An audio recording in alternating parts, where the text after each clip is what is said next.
Hello, welcome to the Prospect Podcast. I got my co-host here, Coach D. As always, on a Friday, we're ready to roll. We'll talk some recruiting right now with our guest Trenton Luera. Trenton, welcome to the podcast. Appreciate you having me on. Trenton, go into your background as a player and recruiting, so everybody can really know, kind of where you come from, how you arrived at what you're doing now, and all that. Yeah. So brief background. I'm from Fresno, California. I played over there as far as high school goes. Wasn't really like a super stud athlete or anything like that. Was a backup throughout most of my high school career.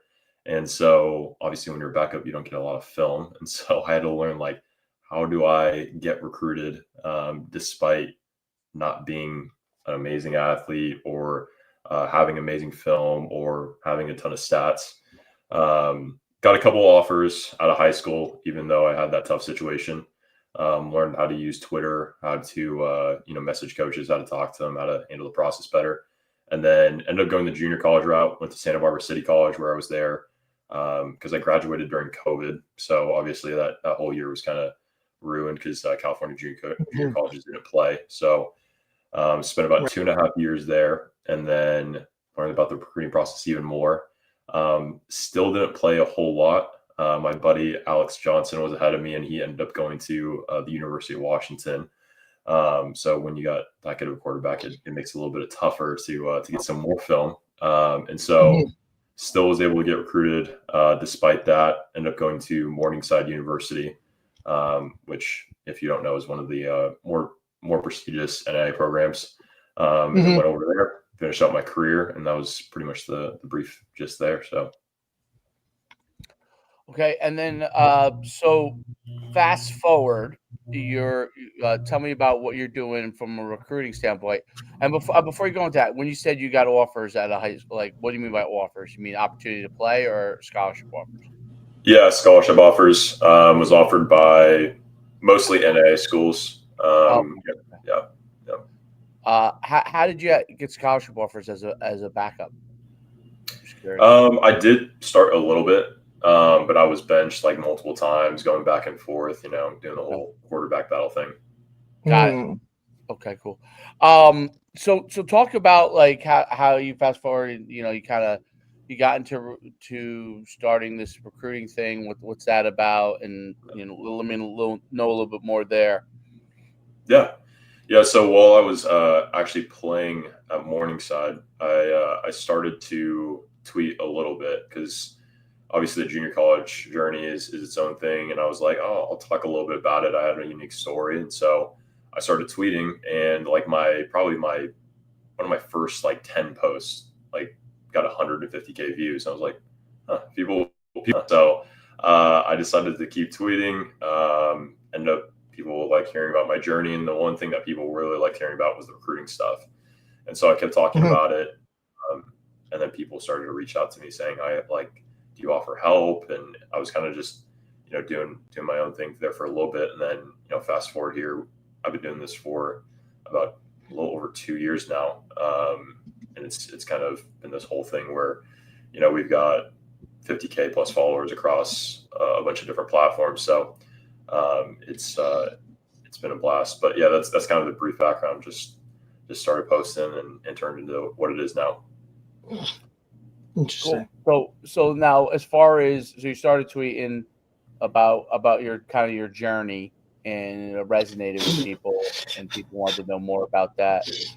Talk about how you decided then to like take that journey, and then like what are you doing for kids recruiting wise? Like, what are some of the things that you're doing there? Yeah, definitely. So essentially what we do is I kind of look at it, it's like there's two different sides. There's the education part, because obviously like the recruiting process, especially nowadays, can be so overwhelming. You got, especially for parents and the kids, like you got to learn the whole social media side. For a kid, you got to learn how to talk to the coaches properly. You got to get educated on how to even stay eligible, all those kinds of things. And then we also help them out in terms of outreach.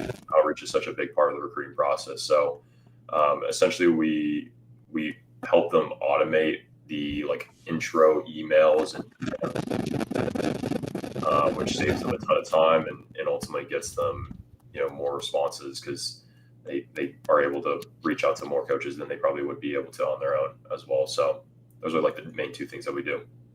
So you take their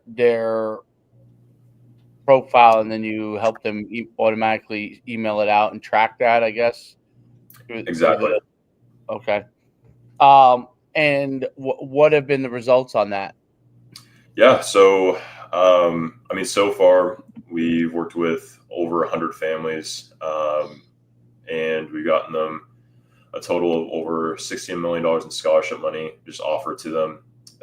Average family gets anywhere from a 60 to 70K scholarship on average. That's over 4 years. And then, from as far as distribution between divisions, we've had about 30% of those families go Division 1, and then it's even spread from there as far as Division 2, 3, and A, and so on. So, Wow. Right. So over in 2 years, you got 100 guys placed in places. So, um, all right. So I'm a little confused. So how are you guys getting them placed? Like so you're emailing them. So basically, they're kind of it's like somewhat of a self-service kind of methodology, right? Um, how is that like from the time that they come on board with you guys? What's kind of your guys' role and what's their role with the recruiting process? mhm. Yeah. So, I mean, once they come on board, really what we do is we do a deeper dive into a couple of things. So we'll take a look at their, like, kind of, I guess I'll just give you a brief look at like what I tell families that we do in the first 7 days. Right. So right when they come on board, they get access to, we have like a full on classroom with a bunch of different resources and trainings and library section there. So that's obviously all access to them, but obviously I'm not going to go through that in the first 7 days. Right. We take a look at their X profile. I'm very big on that in terms of, I mean, it's like basically your resume there. And so we make sure that that's correctly set up in terms of their profile picture, their bio, their pin tweet, their post. What are they even posting in the first place? Make sure it's not just a bunch of random retweets or just irrelevant stuff that they don't even need on there. Making sure that they just even have posts in the first place. Then we take a look at their highlights. Those are obviously important as well. Making sure ordering is correct, making sure it's got the right plays in there. There's no bad plays in there as well that may be discouraging things. Once we have those things properly set up, then we get into, we call it our done for you exposure machine in terms of we set up the outreach stuff. So we send it all. It looks like it's all coming from them. It doesn't look like it's coming from us or our company. We're kind of these like behind the scene kind of ghost people in terms of the coaches don't even know that we're working with them. Mm-hmm. And so the emails are sent out in their name, and then the DMs are all sent through their profile. So that way they're able to build that relationship with the coaches. And then basically we get that up and running within the first 7 days. It's all personalized to a certain coach list. It's the messages are personalized to the coaches and everything. And then pretty much from there, they start getting responses, and then they have us to reach out to in case they run into some kind of unique situation or need help responding or whatever it might be. Because it's definitely a lot for whether it's 40, 50-year-old parent dealing with it and doesn't really know how to kind of help their son Right. do it, or a kid, 16, 17-year-old kid that's still figuring out how to handle this whole thing. So, and then we kind of guide them through with, all kinds of things. Obviously camps is coming around the corner. So we meet with a lot of our families individually and talk with them about how they're setting up their camp schedule, who's actually like legitimately interested in them and is actually worth traveling for versus maybe somebody else that's like probably shouldn't fly across the country for this coach. I don't think he's Right. quite going to be worth it. Your return on your investment of time and money and energy is not going to be worth it there. So that's a couple of things. That makes sense. So as far as like from your own experience, like what were some of the things that you learned as far as like getting results from a coach's standpoint? Be able to get the results that you guys are saying you get with those kids, the scholarship money. What were some of the things from your experience? Is it really kind of mostly the kind of software based system, or is there things that you're trying to get them guidance wise to do in order to get them there? Yeah, I would say, I mean, definitely the software side, that helps out a ton. I think all the families see a ton of benefit in that. I mean, that's obviously just removes a lot of the effort and the luck in the process. I think that's such a huge part of it, and for a lot of the success. Sometimes there's been some big parts of just like the guidance part has helped, but both of those things kind of combine together to where, I mean, I kind of look at it as like, obviously you can get exposure, but and you can get in touch with coaches, you get interest, but if it doesn't really move anywhere, if you don't build that relationship, I mean, recruiting is obviously a big relationship game. The coaches have to trust you, then it kind of just stalls out and goes nowhere. And we see that sometimes, like they'll get responses and they're like, oh yeah, this conversation hasn't gone anywhere. And we're like, what's going on? We'll look deeper into it. It's like, hey dude, like this is the clear reason why. And again, it's not their fault, probably need to do a better job of showing them that, but there definitely is this kind of A to Z path, and but both sides help a ton. I think the exposure part definitely helps out because that's probably the bigger piece of the pie for sure. No doubt about it. And then so when you get like the coaches, right, you basically you plug them into the database, and you have an automated system, both DM and email.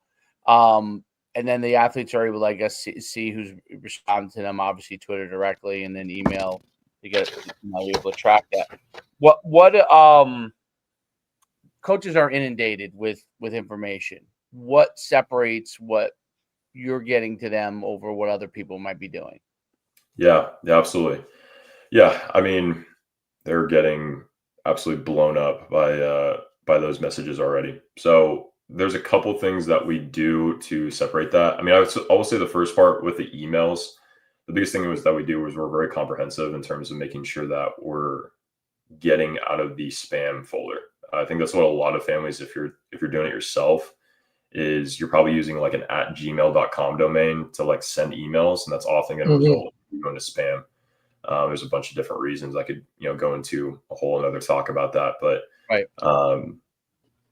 That was one of the biggest things that we do. And generally you just want to keep it short because like you said, they're filled with information. They're generally going to, if you catch their eye enough, they're probably going to read your message. They're probably going to check out your film.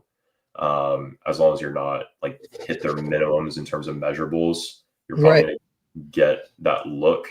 Because we can't change that at the end of the day. That's definitely one thing that we have to rely on. So, and then same with the DMs. It's kind of leading with whatever your strengths are in terms of skill set. Hey, if you're 6'5", we're going to use that. If you run a 10-8 100 meter, we're going to use that.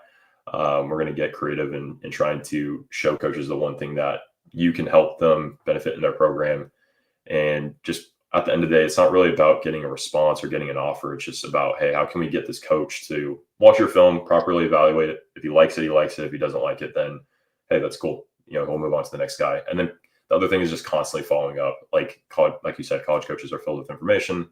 Stuff is filled up. They're probably not going to see it the first time, probably not the second time. Maybe they'll see it the third time. And then, we're going to keep trying. We've had guys that don't get a response till the seventh time, and they get a response and they finally get an offer on that seventh follow-up. So it's a lot about persistence as well.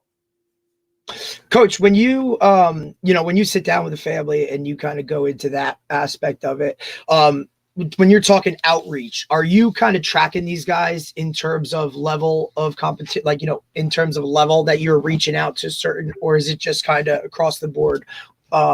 How do you kind of manage that in terms of when we are out, like reaching out to coaches, or, do you track level wise? How do you do that? How do you handle that? Yeah. I mean, it'll be one of the first things that we talk about with the family is like, what kind of schools do you want to get recruited by? Of course, everybody says, oh, of course. one. Absolutely. Come on, man. which I don't blame anyone because I mean that's everybody's Oregon, Ohio State, Michigan, Notre Dame. You know what I mean? Like it's all the dream world, 100%. 100%. But usually what we advocate for is, a wide net because you just want to see who you get responses from. And so we try to go across the board because that way families see a more realistic viewpoint. If you only get responses from D2 schools, which is awesome in the first place that you're able to get a couple of responses there, but you're not getting responses from Division I schools. Hey, let's focus a little bit more on this Division II area, maybe a little bit FCS schools, and we'll make adjustments accordingly based on the data. Is kind of how we try to do things. But we also factor in just what they want from a school and what their needs and goals are as well. Yeah, I think that's great that the way you do that, because I mean, honestly, like, as a high school coach, you talk to some of these guys and it's like, question number one is like, look, do you want to play college football? Right. And it's like, do you even want to?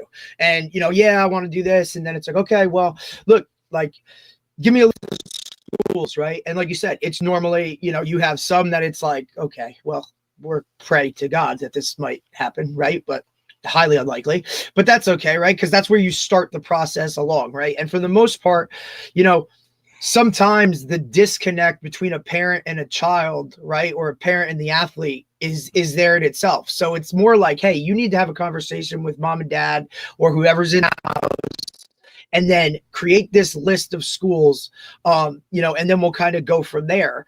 And normally that list, it's very interesting, but I like the fact that you kind of just shoot it all out there, right? In terms of like who you're kind of going after. And then based on the responses that you get, okay, now that to me makes it more real for the parent to see.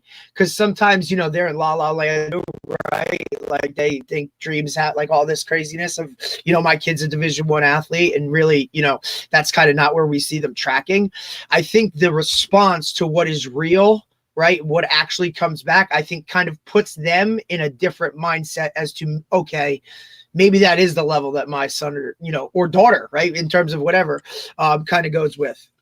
So that's the excellent way to track it.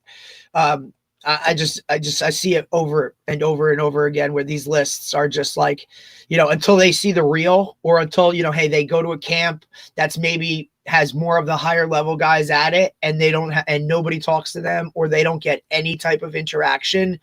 That's when it becomes real. I think that's one of the hardest things for guys nowadays, is that realization of like, okay, I'm this level and I didn't think I was that level. 100%. I couldn't agree more there. Yeah, I will say I give kudos to a lot of parents. I mean, we talk to a lot of parents on a monthly basis, and a lot of them are pretty realistic. But you're right on point. I mean, yeah, a lot of people just don't realize how good of a player that you need to be to go Division I at the FBS level, or to play at some of those schools. And definitely some people can, and I'm definitely not here to ruin any dreams. But yeah, it's always interesting to see people go through the process, and then they start to have a realization of like, oh, these Division II schools are. Have you heard of this one? This one's pretty cool. Like, I'm actually interested in this one, and see like them kind of grasp like, this is an amazing route to still go get my education, still go play football, and they're still stoked about it. When they decide to do that route. So yeah, couldn't agree there more. Yeah, and I think that from a recruiting standpoint, the hardest thing is the expectations of it. So when you have kids that come on the platform, are the majority of them just shooting for Division I, and then what's the conversation like, or is there a conversation? Because the software is a big part of what you're doing. So it's once they're in there, there's a self-service part to it, but are there parents that reach out and say, hey, I'm not getting response from these schools? Like, what do you have to kind of gauge them from that standpoint? Yeah. So we, how we operate, we have a phone call. We have a video call with all the families that we work with before we even bring them on. So we always set expectations around that. And especially if we start to hear like, hey, I'm only Division I only want to play Division I FBS football. We usually, we take a look at their film before we even hop on those calls. So we have some sense. Of course, we're not, the best evaluators in the world or anything like that. But we can at least give them a range of where we think based on measurables and all those kinds of things. So we usually give them some kind of expectation there of like, hey, we think you're probably not a Division I guy. We probably think you're somewhere more around here. If that's something that's a deal breaker, then I'd recommend not working with us. So we're usually able to stomp that pretty quickly and figure out, if they're more open to their spots or, just reset those expectations. But yeah, if families, start to not get responses from schools that they want, we try to figure out what's exactly going on, because it's not always, is it the talent level? Is it, the film? Whatever the situation might be, it's kind of different based on each family, but it definitely does happen. And of course, with all the new recruiting stuff, this last season it was roster spots and being cut, and of course the transfer portal still there and everything. It's continues to get more competitive and things continue to shift. So we try to stay ahead of that curve and continue to keep families in the loop on what's going on and what we're seeing, what we're hearing. So yeah, Coach, go ahead, Dave. No, yeah. I'm curious, what like at what part of the process do you see majority of your guys that come and kind of utilize your program? Like at what age are they at? Are they, sophomores? Are they juniors? Are these guys that are kind of like going into senior year and, hey, I don't have anything? So like kind of where within the process do you kind of get majority of your clientele? Yeah. So we get most of our families usually during football season. I think that's when it's like top of mind for most people. Right. So yeah, most of them are juniors and seniors, and they usually have tried some stuff or doing some things, and they're just not getting much traction. That's usually where most people are at. I will say, especially because a lot of my stuff is on Twitter. Usually those families are farther along than I have a pretty big following on like Instagram. Those families are a little bit more behind because they're not even on the right platform usually. Like there's kind of that bias there a little bit, but yeah, we'll get anywhere ranging. Sometimes we'll get people that are like, relatively in a decent position. But they just want more. Yeah, exactly. They just want more. So that's kind of like, it's kind of on that spectrum, but usually they've got some traction. They're just not getting as much as they want. You could kind of look at it like they've kind of basically tried to do it on their own, right? And they might have had some responses, but it's kind of not exactly what they're looking for. So now, they see you and they're like, all right, well, this can maybe put me over the edge and get me exactly kind of what I'm really looking for. Is that kind of like, because that's kind of like how I'm seeing it.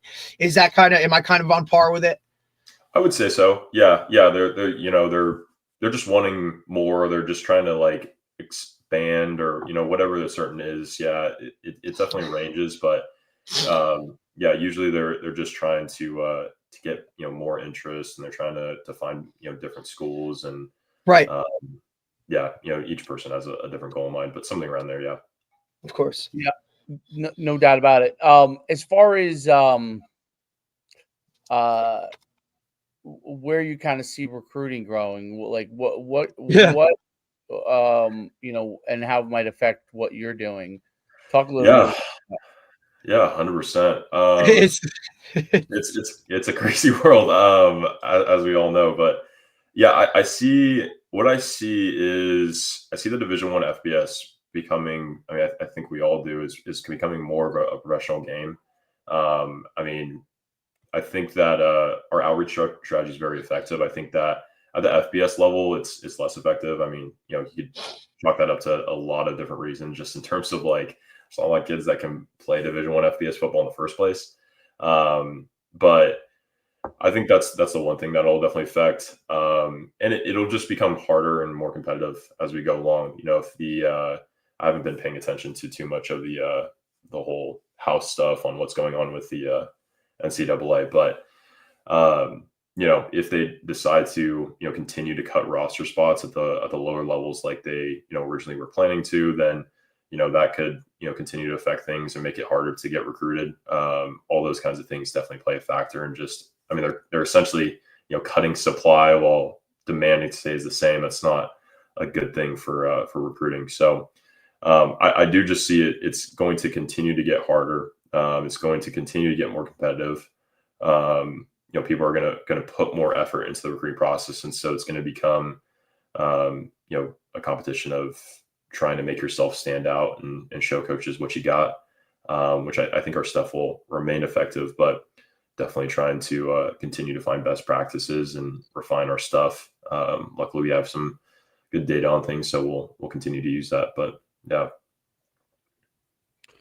Interesting. Yeah, the marketplace changed a lot. Do they even ever ask you about NIL or anything like that? We don't do NIL. I'm not an expert in NIL, so I never get recommendations, but a couple families will ask a little bit. I don't say usually too much on it. Right. Yeah. It seems like most of it is the kind of the automation process that makes you guys really effective in that mass reach out and customization as far as to the coaches, but that being able to reach out to as many places as they can to get them as many places as they can. Do you, so what they're using that program, do you have different levels to your program? Like, do you have a level where people are just kind of in that the software system, and then you have a consulting part, or you just kind of try to stay focused and give them the information, let them use the system? Yeah. So we do have different levels depending on like what they want. So we try to customize it pretty heavily to what the family wants and what they need. Most people, whenever they hear about the automated outreach stuff, they always are like, "Yeah, I want that." That's the one thing I definitely want. Of course, yeah. Yeah. So, but yeah, we definitely have different. I mean, we have some families that won't even use the automated outreach, and they just want, hey, they're just like, I just want access to you guys, and that's pretty much all I need. So it definitely depends, and we try to customize it that way. They're not getting any leftover stuff that they're not going to use. So. Well, that makes a ton of sense. It really does. Well, glad we have you. Derek, do you have any other questions?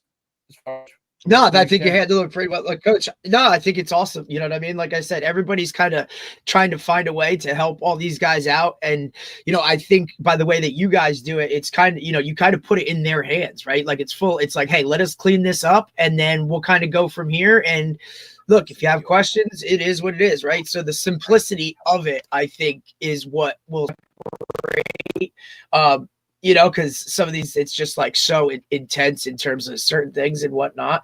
But look, we all know that the recruiting world, it's an insane world and it's an imperfect world, right? And you could do, quote, everything the right way and still not get what you want. So I think the openness and kind of communication and the honesty up front kind of needs to be, talked about with the parent and the athlete themselves so that they kind of really do understand that it's an imperfect science and it's never going to be right. And it doesn't matter because at the end of the day, like there's probably a right fit for you in terms of a school that you can go to, but you also have to be willing to kind of, up and down with that, right? Like there's some massaging that has to happen in terms of give and take.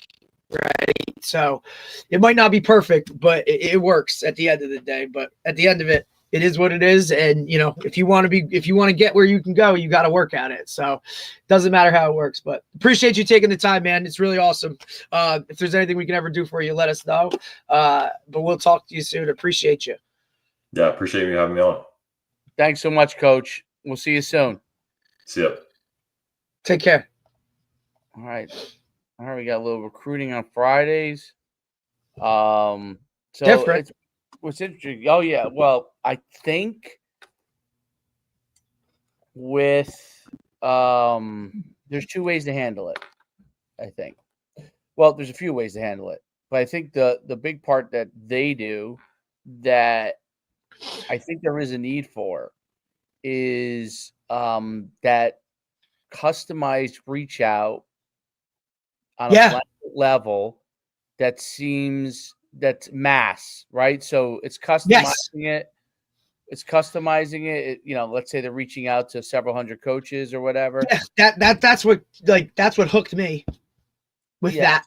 The automation of getting it out to the masses the right way, right? Like that's kind of part of it, right? The negative part on it is and this is as I see it, but the negative part as it is, it's still you reaching out. who nobody knows about to begin with. So it's like basically a cold call with a non, like, well, you're just it's let's say you're a high school player nobody knows about, and that you're reaching out. Now the other stuff they have around it probably is pretty helpful. That's why he has, like, he really has a lot of educational components to help them with the Right. self-service, which is good. Yeah, I like that part. I thought that was Yeah. cool too. Like, I'd like to see what's in that classroom that they The get hard access to. part, yeah, I mean, 100 people in 2 years, that means you don't you had 100 people come onto the system that landed somewhere. It's like um, that's probably hard to quantify, but what is interesting is the overall software component. I thought the software component of it is really interesting, and then the other thing I think is I'd be curious, because obviously he wouldn't be able to answer that either, but I'd be curious, like, if we had a coach on that side that received their stuff, from the Right. kids, do they know the difference? Do they know if it's automated or not? Do they care? Right? Because Yeah, absolutely. because they probably just have well, if they just have GAs filtering through it anyway, the reach, it's hard to get them anyway, so mass reach probably helps. It's like a needle in a haystack to begin with. So Correct. so you're trying to reach more needles, and hopefully you get a shot, right? So I just think that that part is really interesting. The hard part, I still think the hard part through all of this is, and I think in recruiting in general, which makes it really, really difficult in this era, is you probably have several companies obviously doing that kind of component. So you get the stuff all comes in. There's still like this, like, it all ends up keeps coming back to them seeing you, right? Because and that's the one part that, like, we could the difference between AI for an accountant, right? Let's say, for example, like, Derek's an accountant and Derek crunches numbers. Well, I go create an AI system that can crunch the numbers better than Derek can. I could kind of replace part of what he does, right? In recruiting, until there's actually a system where that information comes in, right? Like that, Derek reaches out to me, I get the information. I have some automated way to evaluate that film right away, like where it scans the huddle film and on that person and could say, yeah, this guy reaches my parameters based on all the data. Until that happens, it's still an eyeball thing, right? It's still me as the coach looking at it and saying, hey, this guy fits my profile. This guy doesn't fit my profile. I need to see him in camp. I don't need to see him in camp. And it's still a difficult thing to get around unless, you have some extreme measurables, right? Height, side, speeds, or whatever type thing. Well, that's what I'm wondering this. So let's say you create something, right? And all right, now this obviously, but I mean, this is one way to do it, right? Like, if you could ever, like, if you could, which I'm sure you could. So a film gets brought in, or a film gets sent in, right? And right away, like, all right, it's positional, right? So I'm not, okay, he's a wideout. Okay, he's under 6 foot. See ya. Cut them all out. Every film that comes in under 6 foot, we're not even looking at, because I don't want any receivers under 6 foot. Correct. How do you take that, wash it right out, right? All right, 40 time. All right, he's a wideout. We're only taking guys that are in the 4.5 to 4.7 range. Okay, everybody that's not gets wiped out. I wonder if you could create a filtration system. I think they like have that. I'm sure. I mean, if you think about it, I mean, it's so. They do, but it's so kind of wild, like that, because like the formality of it, you know what you mean? Like the software, you'd have to have your height, weight, and all that stuff like formally in it, which I think his program does for you, right? Because it formalizes how you send out certain things with that mass, right? So that's a good thing. But then, like, you're looking at guys that, like, maybe they're just football players, and that's totally killing that whole aspect of it, right? So I think at the highest level, it don't matter. I think at D2 and D3, and maybe some of the FCS, you have to be careful of filtering out a guy who might be slightly off on the measurables, but is a great football player. 100%. Think what has happened, if you that's what I meant. Like, you know what I mean? Like, I think that's happened at Division I. If you really look at it, I mean, there are exceptions, right? You show up at camp, very few, Dave, but very few. Like, I'm saying, where are those? Let's say you're 5'8", you showed up at camp and you ran a really good 4. I'm saying you ran a 4.45. Okay, and they're like, I prayed for it. I prayed for it every night. Right. So I've been asking God for that shit since 2002, dude. Like, God damn. Maybe a few years though, reverse engineer. We could go back in time and you could redo it all. I just want to run down on kickoff one more time. And you could choose, Derek. You could choose one skill set to improve on yourself. If you could choose one. Oh, that's a loaded question, dude. That's a loaded question. You have to choose the one. You have to choose wisely. But let's say you go and you run a 4.45, right? On their watch, which means he's short. Key verbiage there, on their watch.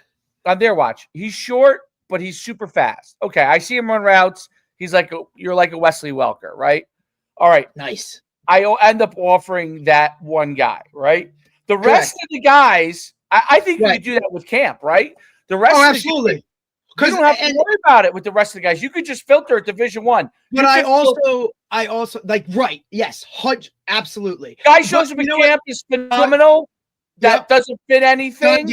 Done deal. Like, here you go. And I feel like as a staff, you get kind of like, maybe you get like one of those a cycle, right? Like, hey, this is our he might make it thing. You know what I'm saying? Like, whatever. He's just so damn good. He's just so like good. or hey, there's just something about this kid that like everything, like I don't know how much this is starting to play into it too, but at the end of the day, I still think you need locker room guys, right? Like, you need guys that can keep a locker room together in some way, shape, or form and manage so many of these personalities that are now, when this guy's bitching that he doesn't have enough money, who's the guy that can come over and calm him down so that it doesn't become something crazy? Bro, there's not many anymore. Dave, I was having this. There are. I would say on the best teams there are, even still. And I don't know. I think it was because I just heard on Urban Meyer's podcast with Tim, Mark Ingram, right? And they were talking to Vrabel, and Urban kept saying that those Patriot teams, like, that's what made them good, was those guys that could control the locker room. And the expectation was, and look, whatever they did outside of it always came back to like, hey, this has to come first. And like you said, there's not many of them, because I was having this conversation with the coach the other day of like, when's the last time you were around like a true captain? Like, one of those guys that just everybody respected. They said the tough things, like that type of stuff. So I think that's, I don't know. I really don't know how many of them there are. And look, let me preface this. It's really hard to be a leader. Like, it's hard, right? Because you're not always going to be liked. Sometimes you're going to have to toe that line between, oh, well, you're just doing that for the coaches or whatever that shit is. You know what I'm saying? Like, it's really fucking hard, especially in nowadays where everybody questions everything and respect factor is lessened now, I think. Like, and for one, like, I know at least in our heyday, if you said something back to a captain, like, there was going to be some issues. You know what I'm saying? Like, there was a physical aspect that was probably going to happen, whether it was on the field or in the locker room. But I think it's really hard to manage or have those guys that are in your locker room that can control and police all of that stuff to make it work so that, guys, like, we all have a common goal of we want to win, right? Or I question this, is that even the goal now of guys playing college football? Do they even give a shit about winning? Or do they just want whatever it's about them? I think a lot of it depends on the place now and maybe the coaching culture. So, like, you know, at Ohio State, show me an example. Like, shoot me an example. Like, what college do you think that matters more? My dog went crazy downstairs. It's pretty funny. So I would say like Ohio State, right? So let's use Ohio State as an example. If you were to use Ohio State and say, do they have a pretty good culture? I would say yes, right? Because it passed from Urban Meyer to Ryan Day. There's some level of consistency there as far as philosophy. I mean, Day's different, but there's some carryover, and it's obviously they've had a lot of Day's success. Definitely different. Yes, but he started at a good spot, right? So he's been able to continue to elevate it. He doesn't seem to worry. Like, it's almost like he has such He blocks out the noise. He kind of blocks out the noise, and he's the ultimate. I think. Like, he's just focused on coaching, and I think he puts the guys in place to handle all that. And I don't think he has to. I think he's motivator and all that kind of stuff, but I don't think he has to. I think sometimes he comes across like he's not, and I think that kind of pisses off. I think he's got guys in place. I think he's done a good job with that. I think the one guy that totes the rock for him in terms of like staff is Hartline, like his OC, right? So I think Brian Hartline does a shit ton. He's an Ohio State guy. And he's an Ohio State guy. And, you know, I mean, look, I don't think he's going to be there very long. I think he's out. I think you have more of that now at the highest, on the best teams, because the head coach, he's got to do so much other shit, dude. He's going to spend time recruiting his own roster. You know what I mean? Like, making sure guys he's got to be financially and all those things. Dude, so it is so like, look, there's no. Who was talking to me? I was talking to. I mean, Division I is highest level is very, very different. So different than the other levels. I don't think people understand that, and he just just referenced it, right? Like, Division I is becoming professional. Like, it is a business at this point where, I mean, look, you're seeing guys hired. Meaning the power. That's what I was going to bring up. I was going to bring that up too. There's now a separation between, like, the bigs of the world and the top guys and everybody else. I mean, like, for me, you want to, and I don't know, I think the cutoff, I don't know where it kind of is and isn't. I'm sure we could go through a list, and this would be a good podcast, or a pretty cool podcast for us. We could go through however many Division I football playing schools there are. What is there, like 100 and so, over 100? And we could say Power 4, big, like, they might be in a Power 4 conference. 60 of them. That's it. They're in a maybe. Right, and some kind of like fluctuate here or there. It's like baseball. It is in terms of players. Maybe even more like almost like you know what? It's European like soccer, where it's like soccer where you go from whatever level. The second level is still a pro level, but it's not paid well. Yeah, you might be making $500K. The highest level, they're making buku, right? Yeah. Right. So I don't. And then they have a third level, which would be like, the group of whatever they call it now, which is like the third level of pro. And then FCS might be like, I mean, if you use baseball is a good analogy. The only thing that's different about baseball, in my opinion, is at the AAA level and AA level, you don't have the facilities that these guys have. You don't have shit. Yeah, but neither do some of these guys. No, but I'm saying, like, if you're So like let's say Ohio State was considered AAA. Like I think it's higher than that. Like I think it's like that, you have the Premier League and then you have the league right below it. Though if you've ever seen those stadiums and the level below, awful, bro. they're unbelievable. The level below Premier League still 50,000 seats. Oh yeah, for those guys, absolutely. But it's like just you in want a to talk smaller like town. You know what I'm right, saying? you want to talk like single A baseball. I mean, Yeah, dude, they you're don't have talking the like facilities. Yeah. like look, there's like 3 of those stadiums in Jersey alone that we drive by all the time, and you're like, I mean, it's nice, but that's shit. There's one in Lakewood. That's where soccer. Yeah, but that's because I think soccer generates more revenue on the no matter what. You know what I mean? Because it always comes down. Like, look, and you want to talk about if you want to talk about numbers in that regard. Yeah, maybe more than NFL, right? Like so soccer absolutely generating more than NFL in Europe. I don't know. I really don't know enough about it. Maybe when you start breaking down the euro in terms of dollars and all that kind of shit. But I mean, remember soccer. I don't know. I just think there's a lot more. Obviously, like, look, football is different because it took over God's day. Like like football, the NFL runs Sunday.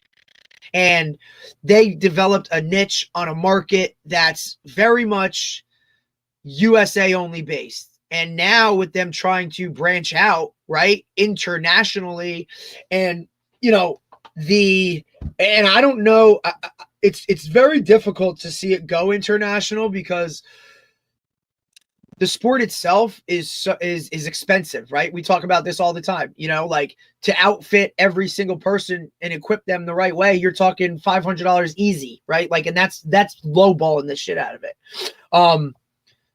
It's a game that you have to practice a lot more than you play, right? So internationally, that's like, I don't like really like, I just want to play games, and especially young. To develop it from young kids, like kids just want to play games. So to have to teach them to practice, you got to trick it. So I don't know internationally if it works like that, look, you can go play a game in London and Germany and Mexico City. And, I mean, look, I think they're doing a great job with that. All right. That's pretty cool. But now you're talking to sacrificing like the actual guys that are making money. Like there's a lot of shit that goes into traveling to London for a week or Germany for a week. Like that has a huge play on the actual season. And they've already kind of expanded it into, an extra game in the year. And look, at the end of the day, like if you ask the players, I guarantee you they would eliminate preseason and say, we don't want to do it. It's just another moneymaker for the NFL, right? Like that's why they continue to do that. But if you think about an NFL season and how long it actually is, right? Like, and the wear and tear that goes into it, there's no wonder that the rate of being in the NFL is only for what it is. And, so you kind of look at all of those things that, why would I play this game where I can't play it for very long, right? Whereas soccer, you still have 50-year-olds running around out there on the soccer field.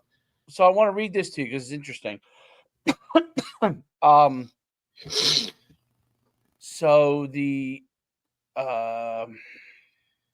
top soccer premier league programs, our revenue is like just Man U is 837 million, Manchester United 770 million, Arsenal 716, so on and so forth. The top NFL, the teams average 400 million. You have the Cowboys that are making north of that. They're like, yeah, they're different. So they're slightly under. They're in line with Premier Soccer, but maybe a little less. Top college athletic programs. This is going to blow your mind. Okay. So I didn't separate out football, but overall athletic programs. But obviously, football and basketball are the vast majority of these programs. So in 2023, Ohio State did 280 million in revenue. Texas A&M 279, Texas 271, Michigan 230, Georgia 210, LSU 200. What's crazy is they're making in revenue like only half of what the NFL's making and maybe a third of the Premier League. It's so much money, the college athletic program. So how about the valuations? This is crazy. So the NFL team valuation, Cowboys are 10 billion. It might be more now, but this is like 2023 data. Rams are 7.6, Patriots are 7.4, Giants are 7.3, so on and so forth. The college athletic programs, Ohio State is valued at $1.3 billion. Yep. Texas, $1.28 billion. Texas A&M, 1.26, Michigan, 1.06, Alabama, 978 million. I wouldn't doubt it. That's like, it's almost like a parallel. It's lesser talent-wise. Because the talent is not at the same level as the NFL. But the overall amount of money they're making is very close and may eventually be on par, right? Like that's the crazy part. I think it's a lot, like I said, but I also think that the way, I mean, this is just like, if you think about like college football in the South, that is their NFL team, right? Like, and I'll stand on, like, you know what I mean? Like, we live in an area of the country where it's pro sports, right? Like, we have two of everything here, right? Like, we got two NFL teams, we got two NFL teams, two NBA teams, right? 3 friggin' hockey teams. Okay. Like, we have it all, right? Like, but it's all pro sports. Other states, areas of the country, they have nothing else other than, Alabama football or whatever, even the pro sport markets that are around certain areas. You could probably argue that Duke and North Carolina basketball, college-wise, is way bigger than the Charlotte Bobcats. Like, you know what I mean? Like, in some of those, now it might not, I'm just saying, like, that's where I think the separation is, and it's different, is, those teams over there too, like, that's all they know. Like, that's what they do is soccer, right? Like, and the amount of games, like, I literally just heard Julian Edelman reference it. And he was talking about how he went to a Premier League game and like, people are just, they're so in tune with the game. Like, they're watching the game. Right. And like, to a point where Julian Edelman's like, I'm trying to get a beer and it's like nobody's around because they're just watching the game. Like, they actually care about the sport. Over here, it's more of like, hey, the bells and the whistles of it, where, hey, I need a shirt. Okay, here's money, right? Or, hey, I need more. Like, that goes into it more, where I think the money just gets crazy. You know what I'm saying? Like, I would love to see like the ticket sales in regards to, like, and I don't know how big colleges work. Like, if you're a student at Georgia, do you get a free ticket to the game or do you have to pay for the game? Like, you know what I mean? Like, how does that shit work? Like, University of Michigan. You pay. They all have lotteries and stuff. So see, that shit's wild. Like, really? Like, you're making students pay to, like, they already pay how much to go to school there. Like, now I pay to go to a game? See, that would piss me off. Yeah, you pay. You pay, dude. The student section, it's probably less money than the other sections, but I mean, I think about like Krzyzewskiville, a Duke game. These dudes are camping out, waiting in line to get their tickets. You know what I mean? Or to get into the building. Like, that's the level of dedication. Like, and people obviously will pay, right? I just saw a little bit of a thing where the division, like, the lacrosse, the women's lacrosse, I guess their NCAA tournament is somewhere else, and it's hard to get to. So, like, a lot of people like weren't there to support them because it was like hard to get to in whatever way. And the men's are somewhere else. But look, at the end of the day, I think it comes down to like revenue and all those kind of things. But like I was saying, some of these places only have their colleges to support. You know what I mean? So, what professional in Ohio, like, you're going to go to an Ohio State game because, yeah, I guess you could Cleveland Browns, but like, really? Like, would you rather go to an Ohio State game or a Cleveland Brown game? Like, you know? There's no doubt. I mean, I think that is you're right. In certain places, the college is the pro team. And Alabama. yeah, I mean, there's no, I mean, there's nothing. So they Nebraska. are and like I could go on and on. That's what I thought was similar to the European model because correct. Because you have the big pro team like Manchester U, obviously, that are in Manchester, but in your hometown of, let's say, Butler, okay, you have a pro team, believe it or not, in soccer, right? You have a pro team. Everybody goes to watch that game, and everybody in the town surrounding it, right? So they'll get 40,000 people to a game, but there's only 20,000 people living in Butler. You know what I'm saying? So everybody from around the area comes in to watch that game, and it's that's what a college town is like, right? So a college town, it's University of Michigan, right? Like, just look at the size of their stadium. Yeah, 100,000. Penn State. Probably one of the better examples. Penn State. Like, I would love to know what they're, I mean, they're a state school, right?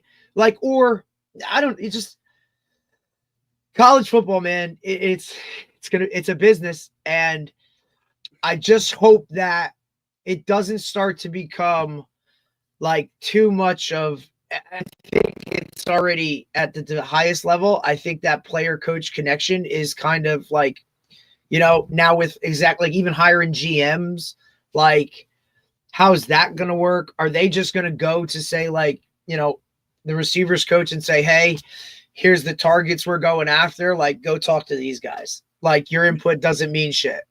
Did you see the video of where Dan Lanning jumped in the pool with the player that committed? Yeah, and then the kid decommitted 14 days later.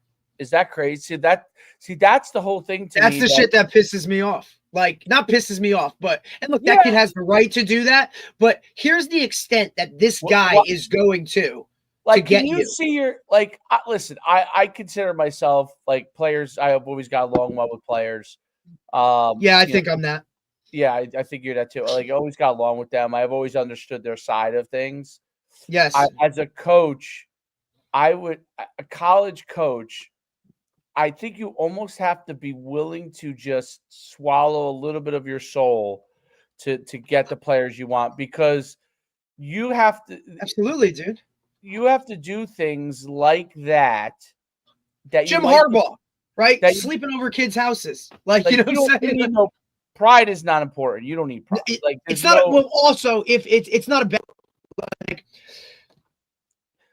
like it's such a business that you don't even care.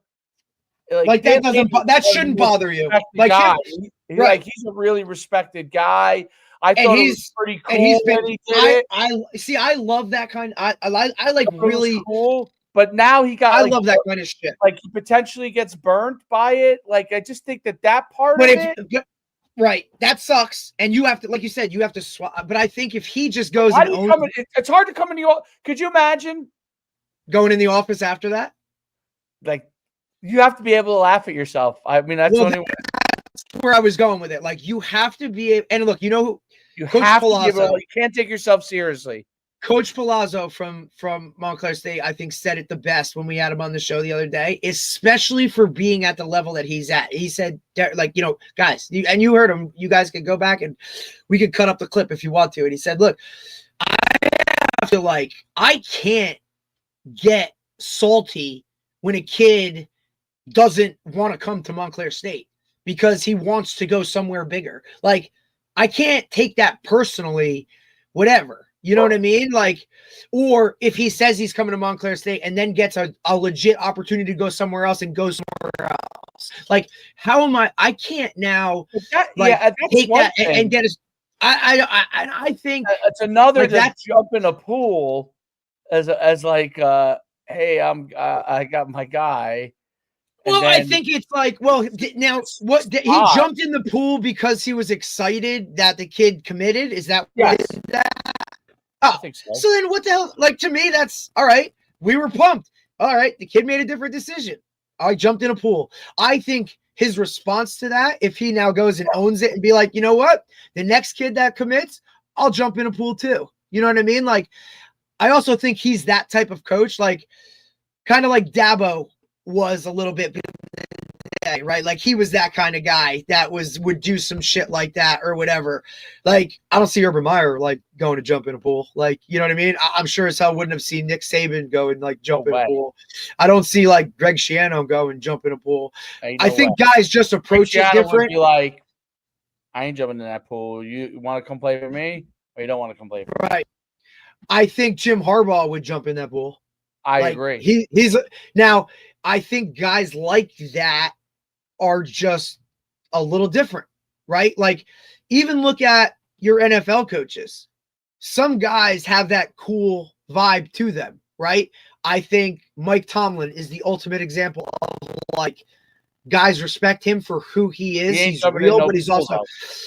But I'll tell you, I bet you Mike Tomlin would jump in the pool. I'm not saying he would. I'm saying he does. The guy who was probably the LA Rams guy probably would. McVay. I think Mike McDaniel from the Dolphins would. Gruden would. Dude, have you jump in the pool? Have you watched any of Gruden's unboxing? Any of his unboxings? Bro, somebody's got to teach that dude how to open a box before he loses a finger. Like, how fucking hard is it to like use a box cutter to open tape? Like, I almost feel bad. I'm like, dude, that knife is way too easy. I'm like, that knife is way too big, bro. Like, we don't need to. I'm like, I get it. You're an NFL coach. We're like, holy shit, dude. Like, have you never unboxed anything before? Like, well, that's what I'm saying. It probably went through such a process that he had so many staffers open boxes that they're like, hey, you're wearing this shirt today. Hey, here's your shoes. Should we take them?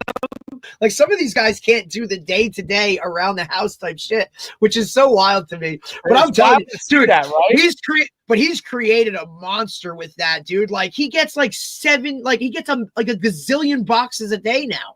Like Dave Portnoy basically said, listen, you're gonna do what I did during COVID. When he was but that was so fun too. I used to watch all of his shit too, dude. Like, I think that stuff's so cool. Then he started getting all these crazy things coming to him, dude, and he couldn't keep up with it. He couldn't keep up with it. All he had to do was tell, like, hey, I really love swords. Then before that, 1,000 fucking Japanese swords and shit. Yes, like, he was getting all kinds of crazy shit. It's just that stuff's cool, but I like that. Like, I don't know. It's just. Look, you can name in your entire career, you can name coaches that you were like, look, I'll ride or die for this guy, but this guy can go off, right? And to me, it took a couple of years sometimes to realize like, hey, I wasn't a fan of this coach. I know why he did it the way he did it, but he could have done this. You know what I mean? And I've also like taken a real like deep dive over the years into how I coach and all those types of things. Like, I'm pretty sure that I have a really good grasp of, who I am as a coach, why I am the way I am as a coach. And it's also one of those, like, take it or leave it. Like, this is what you're going to get. Like, I'm very open about how it is, obviously I'll tell you, it's changed a lot from the time I started coaching, and this will be going into year 16. Like, I know the world of coaching has changed, and a lot of people want to say kids have changed and all that. Kids haven't changed, dude. Like, they still want structure and they want to be coached hard, right?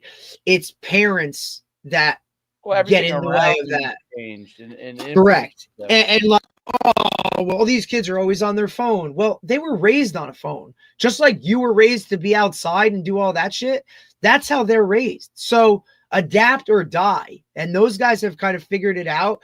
I also think that they're in my eyes, the best staffs are ones where each coach has their own niche into how they coach. We have an overall standard that is expected, but the way that you get your guys there is different for everybody, right? And I really do feel like as an assistant coach, my job is to bring the head coach solutions, not problems. and to follow the overarching standard of the program and push that no matter what my personal views are. If they don't align with the head coach, then I'm probably not on the right staff to begin with. And that's a problem. You know what I mean? Because when an assistant coach is saying stuff that the head coach isn't preaching or is opposite of what that is or any of those types of things, dude, now you have a problem like internally. So if you're not all aligned, man, like I don't know what I don't know what you think you're going to accomplish, but it sure as hell isn't going to be consistency in winning. Sure, that makes sense. I mean, when you're building a program, you need to be going in the right direction. And I think that's something that's really, really hard for a head coach, because not only are you have the responsibility of a program, but you have the responsibility of how many grown-ass men that are your assistant coaches or your staffers that have to be aligned with every single thing you're doing. And then the constant turnover of how it goes and how it works. It's why I think the best guys delegate really, really well, and they trust in what it is. I hired you for a reason, right? Go and do your job. The micromanagers, it's not that I felt uncomfortable around micromanagers, but it made me work a different type of way when I knew that that guy was literally going to be looking over my shoulder. It almost felt like you weren't trusted. And that I didn't like, I just couldn't get, I felt like I couldn't get the best out of myself when there was a micromanager around me. The best guys I've been around allowed me to do what I do well, and they allowed me to be who I was. And I think part of that too is in the interview process, like, don't pretend to be something you're not, because then if you're hired because of that, you have to now be that. And if that's not who you are, Right. then what are we doing? You know what I mean? Like, that's why I never understood why people would get nervous in an interview. I'm like, dude, you're just going in there and being who you are. And if you're not, then you're like, you know, you're going to have to pretend for a lot of the time. And I don't know why guys would do that. So, well, I think that's a big problem in the interview process. Well, you know what it is too? It depends on the interviewer, right? So, well, you got to ask the right questions, the right? interviewer is not you. The interviewer is not interested in like there are people that interview that are really just interested in the fluff, you know. So when they interview, they ask questions and they end up choosing a person that doesn't like is just pretending because they're pretending. You know, I don't know if that makes sense. Right. No, that makes complete sense, dude. Like it's important, the same as a company. Like if I was like, for example, if I was to like interview you for a job and I said, you know, we got 50 people working for us, blah, blah, blah, and you know, blah, blah, it wasn't really true. And you joined the company thinking it was a certain thing and then it wasn't, right. Like, you'd be like, wait a minute. I'm going to leave. Yeah. I'll be like, wait, I didn't sign up for this shit. Like, I thought you said it was this. Oh, well, you know, we kind of like, dude, don't do that. Don't waste both of our times. Right. Like, just allow, like, be who you are. Like, I compare it a lot to like, I compare it to dating. Like, dude, like, just be you. Right. And look, if it doesn't work, it doesn't work. And like, why do you want to waste somebody's time? Why do you want to spend, like, it's like trying to fit, what is the saying? You're trying to fit a square peg into a round hole. Yes. Like, it's definitely like, that's a pretty good example in the sense that, you know, like you've probably gone on a date with a girl that in the past is like really good looking, right? And you're like, you want her to like you, so, you know, want you. And you just realize you're on the date and you're like, wow, this person is really just like, she looks great. Like, you're like, but I'm talking to a fucking wall. or she could be smart and you realize that like she feels like she's doing you a favor, right? Like, yeah, I'm not in that world. I'm not in that world. Yeah, I've been in that world.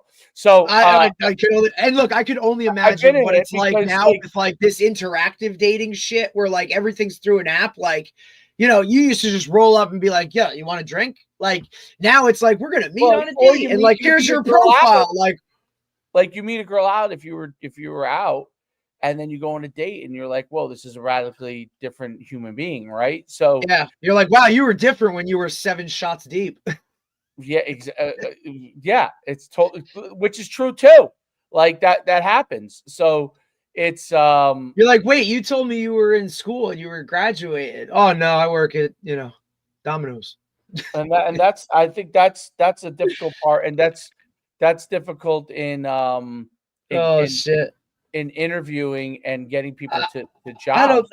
I don't think I've And I tried think to. coaches, Oh high my school God. head coaches have a problem, probably much harder at the higher levels, okay, than even in high school. The problem is you need people, right? So you want Just need bodies. you want to convince a guy to come on board. So then what ends up happening, are you It's actually so hard. It's are you so asking hard. the tough questions? And then at the higher level, you need lots of people, and Ugh. and Ugh. and you need some people to take some crappy jobs, right? So It's like, dude, and here's the thing, like, you need Like- that guy. So do you fluff that, right? Like, hey, Right. sometimes you're gonna have to paint the fucking field. Like, you're gonna have to make sure all the go routes are plugged in and we have everyone. Like, you know what I mean? Like, and I see it, because this younger generation of coaches, they don't want to do that shit. They want to come in, they want to call plays, they want to, like, all this stuff. Like, they're not willing. Some are not willing to kind of go through that level of, you know what I mean? Like, you start here and you work your way up. I get it. World where Dave, I get it. Listen, It's look, the guy we had today, okay? If you were to ask me if this guy would be able to have a business in recruiting 10 years ago, I would be like, no credibility, didn't really play that much, wasn't that successful on the field. Who the hell's going to listen to him? Right. Dude, but nowadays you make videos and you can get the information that's necessary. 100%. And he developed a software program, which is smart of him to be able to, and now he's able to have some success with that. That to me is complete, like, foreign. That's of the way the world is going. You could get the information that you need, but it's foreign to a lot of people. Like, people are having to adjust to that part of the process. Like honestly, if I was hiring a guy now, college, high school is different. College, I would like to know what they know about AI and being able to make their job more efficient. That's where I wouldn't even be whatever, because I'd be like, I don't know shit, but I'm willing to figure it out if you want me to. You know what I mean? Like, because I'm still not sold on it. To me, I've always won with people. It's about people. And you're gonna no, but your background people are gonna need to have it. Your people, not just analyzing recruits and filtering, but trying to get through mass amount of work in an efficient manner. Right. Like, you're gonna have to know it, because if not, you're not gonna be able to physically do what you need to do. Like, I get that, right? Because you're gonna get at the highest levels. I can't even imagine how many, like, DMs. Like, let's reference Drew for a minute, right? Safeties coach at Rutgers. And that's let's say, that's a Big Ten school, but it's, we'll say maybe they're right inside the 60 that we were talking about being up here, maybe, right? I can't even imagine the number of DMs he gets a day, or huddle videos a day, or coaches reaching out, hey, I got this kid. How do you filter all of that without AI? One, back in the day, you probably already have something. I'm saying, I'm sure they do, but I could just, if you now can't take all of that, delegate it to, say, your own personal assistant or whatever, or a GA, and say, hey, look, here's what you're looking for. Give me the 10 best guys, and then I'll look at 10 rather than 500. You know what I mean? Like, there needs to be that type of system, but I just can't imagine. Whereas, think about the daily tasks. So I'm going to go to operations sides of it. What's the budget we have for NIL? What's the budget we have for travel? What's the budget we have for putting guys on the road, right?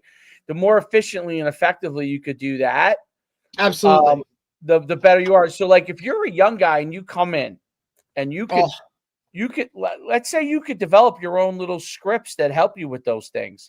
Think of how And that's more. where I think, but I think how that's efficient you'll also, be.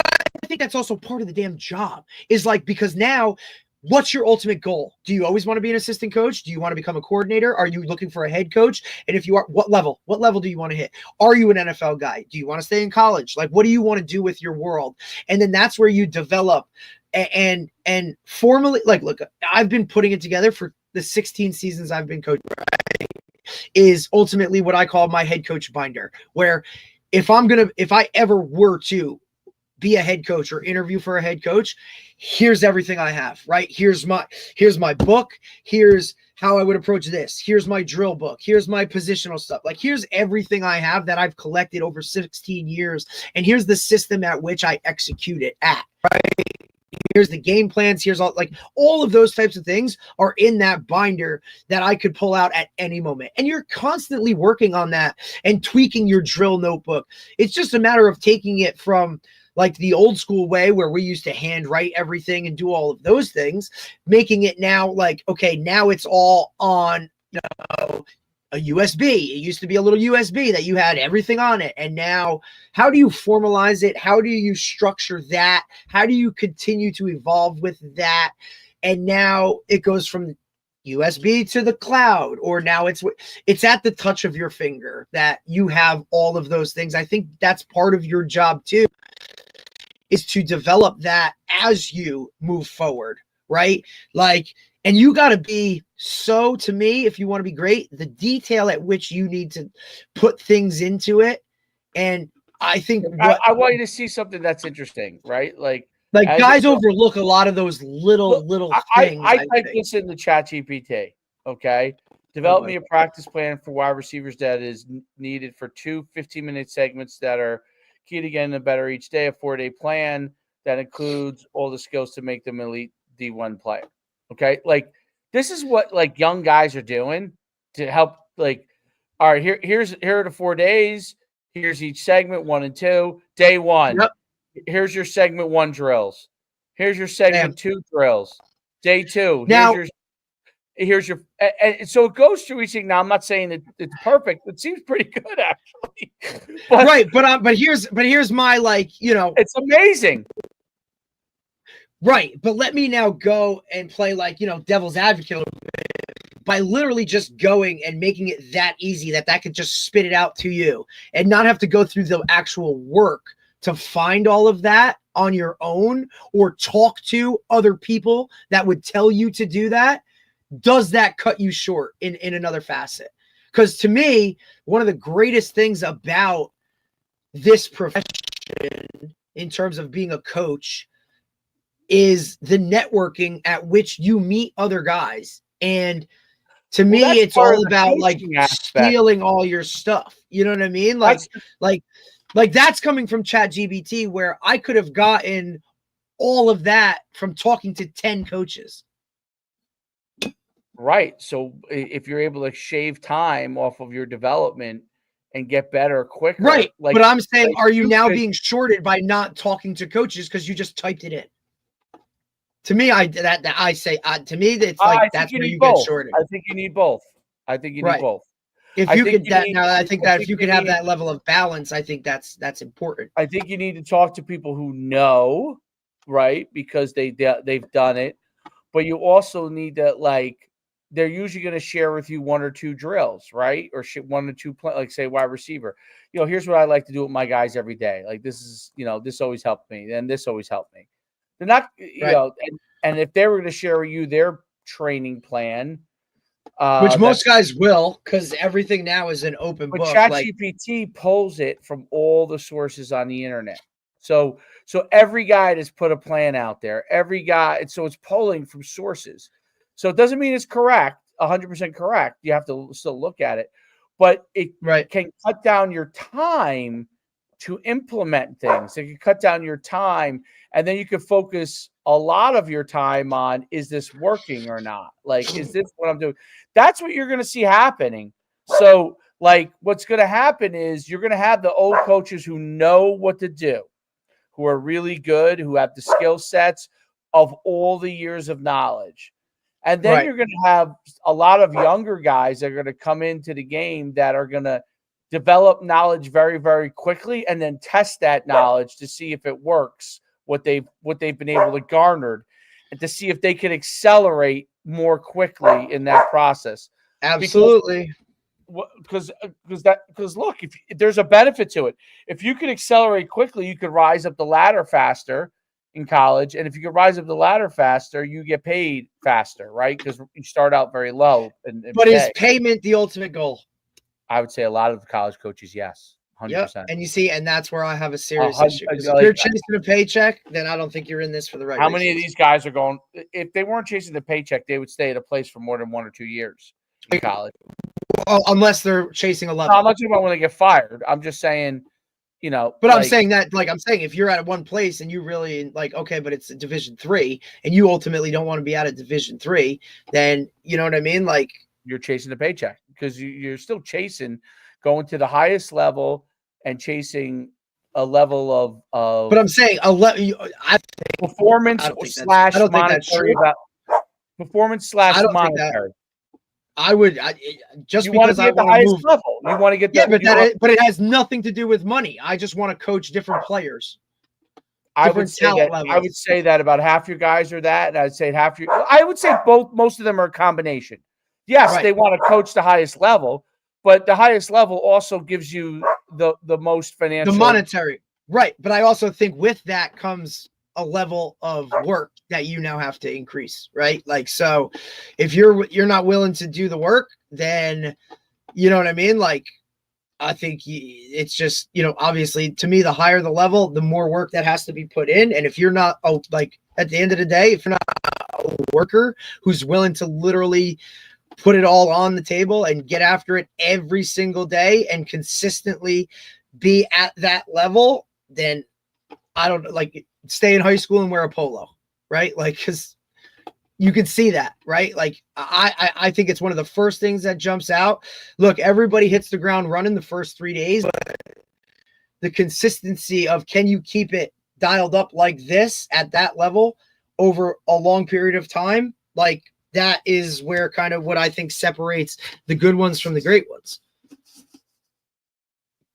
Yeah, I believe coaching ability when they get actually into that process. But there's so much information that you could go and I wonder if you could garner all these things that are out there on YouTube and build something that filters them all into one system based off of this type of offense and this type of defense, instead of having to watch all these videos all the time and trying to figure it out.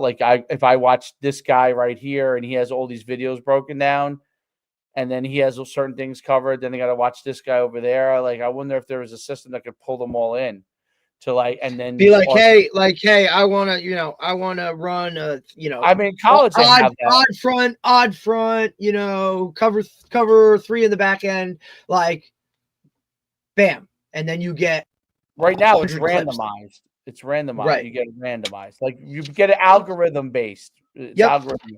Now look, now every video that pops up on your feed is going to be 3-4 cover 3. You know what I mean? I think that's kind of how it works, right? Depending on what you're looking at or I'd love to binge. Yeah, it's a good example. Let's say I think I'm going to run 3-4 cover 3. Okay. If I'm going to run that coverage and that defense, that base, I would love to be able to pull up every single way someone handles 3-4 cover 3 and how they play it. Yeah. And just binge that. You binge Netflix. I'd love to binge 100 clips of it because I think it would go into my brain and I'd be like, okay, this is what I'd like to do after watching 100 clips of it and seeing all the different kind of styles and ways they do it. But right now you might watch this guy and be like, okay, seems pretty good. I think I like that. Then you got to go try to find another one like that. Right. Whereas if you just had a software that could just give you all of it and say, here you go. Yeah. Yeah. Let me see all of the versions of this right now. Exos does that at the college level. Cause I remember when I would go in to Rutgers when Nunzio was there. Yep. And he was the interim. I think he was the interim right there at Rutgers. Yep. Yeah. Yep. When he was the for interim, half a season, I think. Yes. So I sat in and I went in there a few times, sat in with them. and they would pull stuff up from Exos, like, Yep. let me see all of this or let me see all of that, and they would filter it and Right. pull it It's up. kind of like what Huddle can do within your own system, or what you Within have your own uploaded system. within your own system. Like, hey, I want to see every QB, every GH counter we ran Right. in the last 4 years. Boom. Like, I'd Right. love if you could see everybody else's. That's the thing that would be so awesome. That would be sick. That would, like, you know, what was the coolest thing? I don't know if they do it in the Shore yet, but the greatest thing about the Super Conference, Probably they not. don't. They don't. Yeah. When they did the pool, everyone could see everybody's shit. everybody could see everybody's shit. I think they do was- something like that, but like, no offense. The Like, Shore does it or no? I think they do a little bit of it. I like that was the greatest. Yeah, because thing if like, ever. hey, or like you could go and grab, okay, this team played them well. Like, let me go get that film if I don't have it. Or hey, I'd like to do a little bit more of this. Well, who runs that? Okay, I can go pull tape from that, right? That was awesome. I was like, I mean, Yeah, kid in a candy store, brother. Oh, dude, the guys. But I mean, you're also talking us who are like literally football junkies, whereas some of these coaches don't even know how to watch film, like, or don't even know how to break it down, right? Or that can't be. Guys don't know how to watch film still. Like, dude, how's you that want to talk, bro? Because look, you just said it. High school coaches, to get good ones is really hard. Yeah. I'm talking like assistants. I'm not talking head coaches. Like, I'm sure you always have a group of like your head coach, and probably I'm sure that there's like two guys on the staff, right? Like, I would say on average there's 3 to 4 coaches on a staff that could really be high level guys. The rest, I think you're just placeholders, and maybe you're a good guy, or, you know, shit. Like, maybe you could teach, like maybe you're the way you could take something and go there. But like, most of these guys just want to show up, stand on the sideline with a polo Friday night, like they're important, right? Like, you know, they want to wear a headset so they can tell somebody, you know, they want to, like, we talked about it the other day. Like, the status, I think, is what a lot of people love about this game, not the nitty gritty of what really goes into it. They love what football can do for you, or how it makes you look when you're associated with it. I don't think a lot of guys are purists when it comes to that stuff. I mean, that's just how I feel. That's me personally. Yeah, I really don't. And that goes, and I think coaches are just as guilty of it as players, right? Because coaches love to have their egos stroked and all those other kind of things, but the best coaches can ignore that guy that's telling you you suck at whatever play you just called. Like, and I get it. That's hard to fucking do when they don't see the amount of time and the hours and what goes into really being, just winning a game, dude. Like, if there's one thing I've learned in 16 years of coaching, it's that winning is not the normal. And that was a huge adjustment for me, coming from the programs that I played for and where I grew up, because winning was the norm. Like, that's what was expected. And to go to places where winning was not the expectation, or above average winning was not the expectation, it took a lot of time.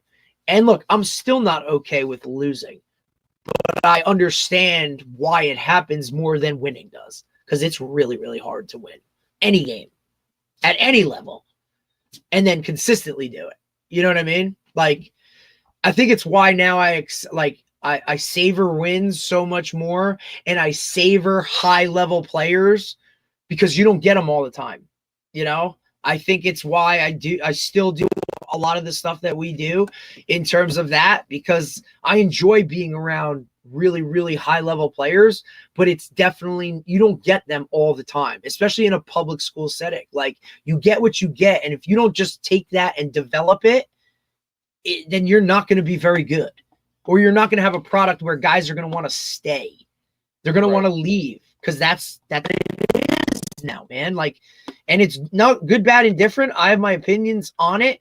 I understand it. I think it would be very interesting. Like, if I took my high school self and put myself in high school right now, how would I handle this process or go through it or whatnot? Because I think it's extremely interesting. Same for you, right? Like, highest of the high level athlete with opportunities to go all over the place and do things, right? Like you might have left UConn and had an opportunity to go somewhere else and make money and really be like the focal point of something. You know what I mean? Like, or maybe you go and maybe you take a track route rather than a football route. Like, who knows, right? Because the opportunities within certain things are just different now. I never thought I was talented enough to in track to Really? Yeah, so I would have been a decathlete where and I had very good jumping ability, but I didn't have like I wasn't like Do you think you could have developed that? the only reason I know that it would have been hard is because when I was in my mid-20s, I went and did a couple of decathlons. Like I trained, I scored 6,400 and within a year. I probably would have been on pace. I was figuring out the math, like what could I cap out. Now I was older, so I still had some knee issues at that point. Maybe I mean, but I ran a 10,900 still. But I was I figured my cap was somewhere around between 7,500 and 8,000 if I hit it right. Like if I nailed it, you know what I'm saying? That would be my cap. If like I PR'd and everything in over the 2 days and I trained for maybe another year or so, I figured I could probably get to there. But that wasn't going to be enough. Track, it's not enough it's really not enough. Like because you got to be if you're not like I could have maybe gotten to the point where I could qualify for the Olympic trials, but I wasn't gonna finish in the top 3 to make it to the Olympics. You know what I mean? Correct. So it's so cutthroat from that level. Like I wasn't that level of athleticism. I would say I was like there's elite level athleticism, like you say, like a Tyreek Hill, like guys who could do freakish things. I was below that. Like I was below that level. I was a very, very good athlete, and I could do a lot of things, but I was not that fat. Like when you tell someone you can run 10.9, yeah, that's fast, but that's not. You know what I'm saying? Elite it's really fast. It's not elite fast. I do feel this way like, too, there's a difference. Absolutely. But I do feel this way, and I'm curious to hear your thoughts on Football, it too. you can Like, get away with being that. do You're actually you? fast in football. I feel like personally, and this is not a knock on anything, right? Which usually when you preface that, it's going to be taken as a knock. If I had gone or I was surrounded by better players throughout my career, I would have been better. Like, you know what I'm saying in that regards? Like, because we were I was the in a best of different the era. best. That wasn't possible, really. I could have went to Bergen Catholic or St. Joe's. That's what I mean. Been around That's what better guys. that's what I I'm don't kind know of that referencing. knowledge-wise, I would have had. The 90s were. But that's what I'm referencing. So if you went to Bergen Catholic in the 90s, Dave, you still you could have gone somewhere better than UConn, no matter what. I'll stand on that no matter what. Just like if I had gone to say Del Barton, like I wouldn't have been at Sacred Heart. I'd have been at a bigger school. I probably would have been if I went to St. Joe's. Like I told you that story where my father didn't tell me till about 2 years ago that St. Joe's. By the way, your dad, you have a dad, obviously have a dad. And listen, when my parents are funny, huh? Are they funny or what? I remember sitting. Like, does it tell me for 60? I'm 50. Dave, I remember tell me for 30 years. I remember sitting in my kitchen, right after I had randomly asked to go to Del Barton camp, and my parents said yes, and I don't know how they put together the money for me to go to their summer camp as an 8th grader, but I can remember the ride home and having that conversation of, hey, these guys really liked what you did and they want you to come to school there. And I don't know how we would make it work, but if that's something you would want to do, well, let's go through the process and we'll figure it out. Right. Right. So I remember taking the placement test. I remember like doing all of that. And then ultimately it was, hey, this is your decision because it's your life. If you would like to do this, then we will support you 100%. Now, I'm sure the two of them, I'm sure my mom and dad were sitting there going, how the fuck are we going to come up with $32,000 a year for you to go to school at Del Barton? I mean, we're talking this is 2000, right? Like, holy shit, right? But the fact that like it was like, you know, like, oh my God, that to me is in itself a decision that I don't regret the choice that I made. Yeah, but when you look at it, it's like, shit, life would have been a lot different had I been surrounded by those dudes. You know what I mean? And now, the one thing no, go ahead. No, I said the one thing that I would have been in green. I think what you're saying is true. Different. Like I think what you're saying is, and maybe that's only because like we're Group 1 guys. You know what I'm saying? I do think the one thing that doesn't change is that my dog is driving me nuts. The one thing that doesn't change, put him in the microwave, I would say is at the highest level. Like, would they have deemed still, no matter even if it went to St. Joe's, was a star there, let's say went to, I don't know, BC or somebody like a little bit higher level. Oh, look at you going BC. Okay. Yeah, okay. I mean, I wouldn't have known much other than, you know, like Syracuse. Let's say you went to Syracuse. Yeah, Syracuse. Like, I didn't know. Like, I knew about West Coast schools because I that wasn't like a thing for me. I never thought about that. You know what I'm saying? I mean, I would have enjoyed it if I got recruited there, but I think it was different then because we didn't have the access to understand that, or we didn't even see those teams on TV, right? Like, or any of that stuff, because there's just a wider span of everything now. So I did get recruited by, I mean, there's no doubt it was like at least 75, 80 colleges at the Division I and FCS level. And like, because I remember I used to get all the letters. I remember eventually my mother we threw it all away because we were like, what are we going to do with all this stuff? But remember coming home and just those letters just spread out like, dude, those were the best. They were great. I used to love that. Even myself, these were not, that wasn't nowadays. These were not formal typewritten letters. Like, I would like you couldn't and it was hard to and a lot of them were hard to read. They were hard to read, bro. College coaches' penmanship sucks. It was. I love that era, but I thought that was great. You really felt good. Nothing better than a handwritten note. And the best I used to love. And the coaches would all come in. They would all. Absolutely. Every coach came in to see me. Like I remember when those things were fucking awesome. That was great. Like, that's what I think these kids don't. Like, that's what I think they're missing. To them, it's like, what is this? Like why? Vanderbilt came to see me. Cal came to see me. They almost look at it like it's a. They almost look at like, why would I get a handwritten letter? I met all those coaches. Stanford. I met all. So it was. I was like, you know, I would say that today's era, I would have been I would not have been the highest level. I would have been I would still be the same level. What UConn is now, right? They're a Group of 5 school. That's what I would have been today. But you're right about maybe you could have gone a little bit higher level.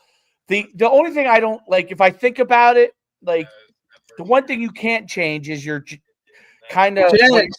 Your genetics, right? So my genetics. I blame my parents every day. I'm like, thanks, guys. 5'8", short, stubby. My level of stop for me may have been where I was. I worked out for NFL teams. I could have went to the CFL. I could have went to arena ball.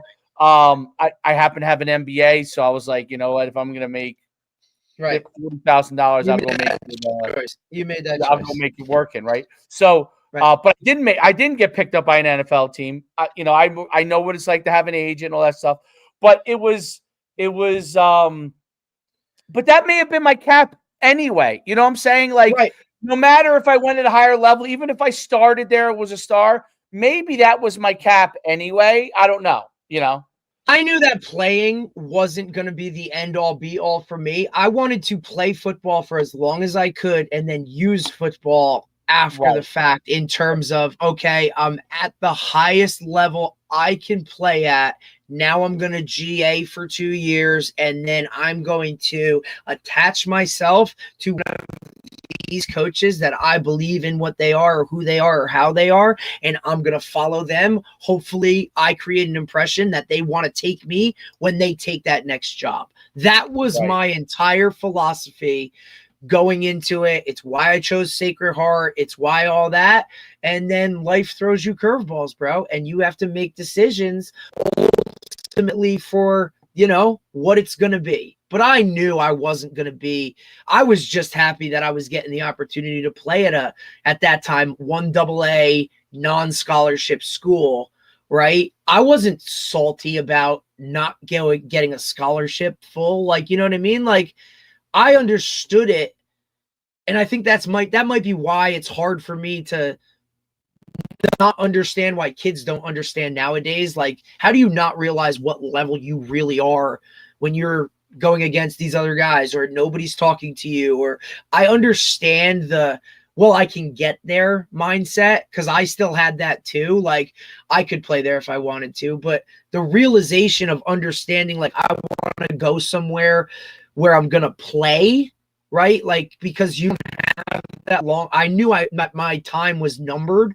Like, I never thought about reclassing, even though it wasn't like a thing, but like, I never thought about doing a 5th year at Hun or any of those types of things. Like, I wasn't going to do that. I didn't want to go somewhere where I was going to red shirt. Like, why would I do all of that just to say, hey, I play at this level? Like, I was comfortable in what I did. The only thing that bothers me about my entire career process, all that thing, there's 2 things. One is that I never won a state championship. I lost in the finals, and that drives me insane till this very day. And then the second thing is that in college, I never had the title of captain. And I understand why. I'm not salty about it, but it bothers me because I always thought I was a pretty good captain in terms of, you know, locker room guy. In college, you're talking about? Yeah.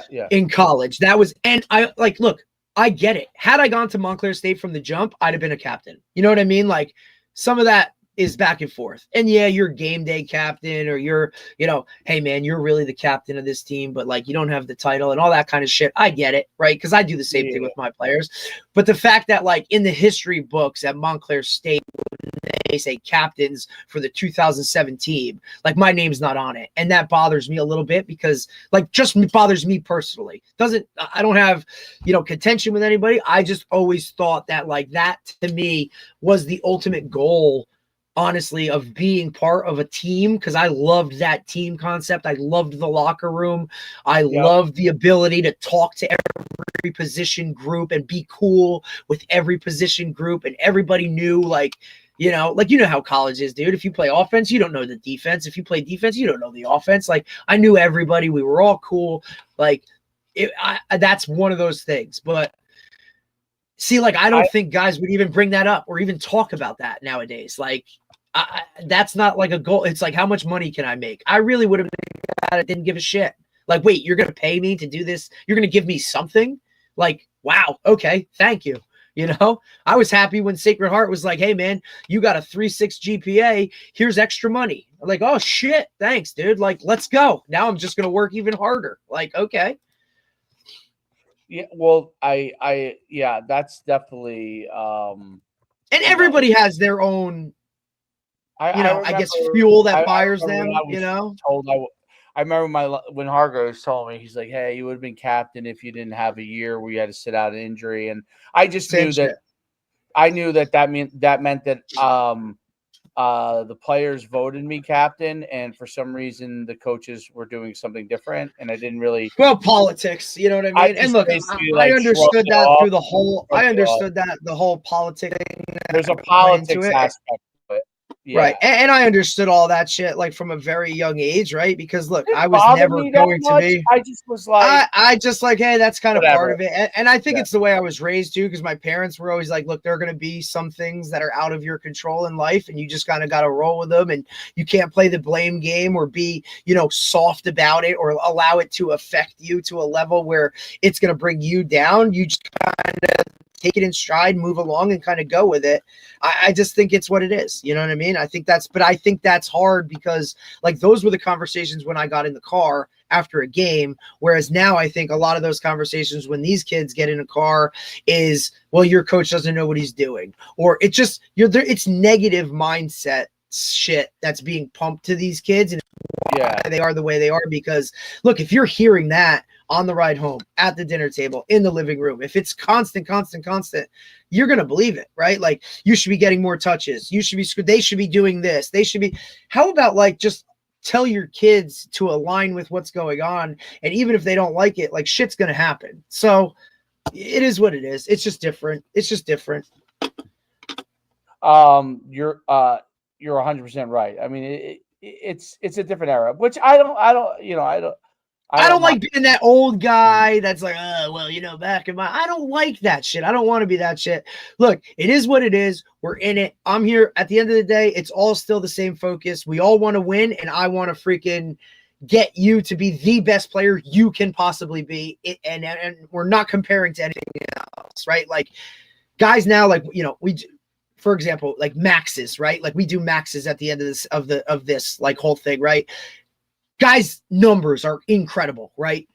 But when they start comparing the end all to others, well, I'm not this, I'm not that, I'm not. Well, there's so many factors. Look at where you started and where you went to, because his max number might be more than yours, but he didn't move from where you did. You know what I'm saying? Like, I think social media, if there's one thing, it's the ability that everybody now sees everything and they can compare, right? And those comparisons sometimes can crush people. It's like, dude, the 40 times you're looking at are guys going to the NFL. You're a sophomore in high school. Like, we're in a different year, dude. Like, you liked my reference yesterday. We're talking Harry Potter, bro. Yeah. I like. All right, man. Yeah, I'm sure he loves Harry Potter. That came out of nowhere. I likes Harry Potter. He only because his friends. He's it's about what you're surrounded with, dude. He didn't know much about it. We don't watch it, so he didn't know much. Look, and the books. Good luck, bud. Holy shit. I think they might have read, maybe in school, maybe they read one. No, I'm already like the fact that we have a high school class that's Harry Potter. The only reason I can swallow that pill is because the teacher's daughter is one of my better flag players. So that's why I swallowed it. But there you go. It is what it is. If she comes out wearing a fucking cape and a wand, I got problems. Like, if she catches the ball better, you don't care. As long as she continues to do what she does for the next 3 years, and we'll be out of here on a scholarship. My first girl to have a scholarship for flag. Like, I'll freaking wear a cape and a wand myself. No doubt about it. All right, man. Great episode. And I think we're back. We may be back on Monday. No, Tuesday we have Shanae Howard, so that should be really good. That'll be great. Yeah. Yep. Yes. And then Wednesday we have Anthony Van Kuren, the head coach at FDU. Oh, that's good. Florham Park. And then Thursday we have former Rutgers player Kevin Mallist coming on, buddy. The defensive lineman, right? Yes, sir. Maybe a linebacker. He might have been a linebacker, but he's doing some I want to say he's in like the NIL world player type development kind of gig, but still linked back to Rutgers a little bit. So look, I know everybody's involved in the world now, but I'm saying, and look, it tells me there's a lot of money involved now. But I like bringing some of these guys on to kind of sift through what it is, because that's what, like you said, everybody is this now. So like to bring these guys on and for you to hammer away with like these questions that, because we know kind of like what it is. He handled them pretty well, I thought he handled them pretty well.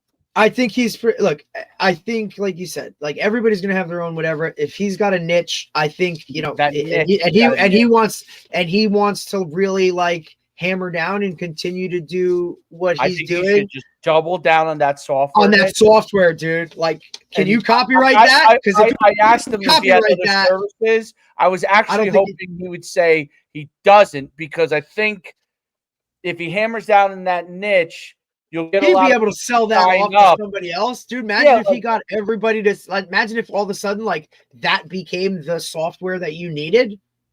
Yeah, that's what I'm saying. Like, you could get 10,000 people on that. 100%.